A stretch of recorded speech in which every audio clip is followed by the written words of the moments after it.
Efrayim, Eglo Melamona. And on the other hand, I'm thinking of Efrayim.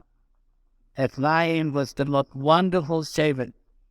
Efrayim was the most wonderful servant. It was a calf which was trained to bear the yoke of Israel. And it's just like a farmer thinks of has a calf. It's the fat calf that he could ever use. Efrayim was the fat of Eglo Melamona, a half-kilo goose. It loved to spread.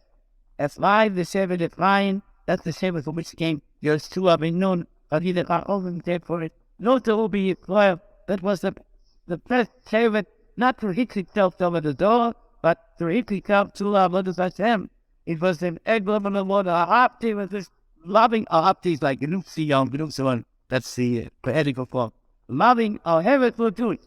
But the Ovadia to Savora and I put his phone said, I used to pass over the good net that there's a farmer when he wants to see whether this animal will put the flipping yoke on it for work. He goes with a hand over it and he sees that's the good neck.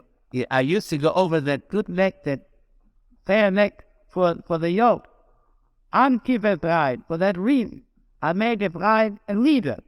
Okay, I put Efrayim into leadership.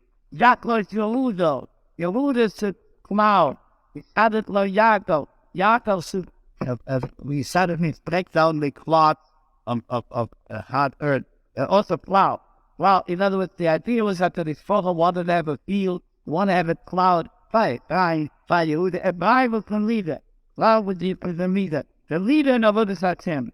And Yehuda would plow, and Yaakov needs to come plow the soil. Would take down all making the hard earth, just so that this was the best saving.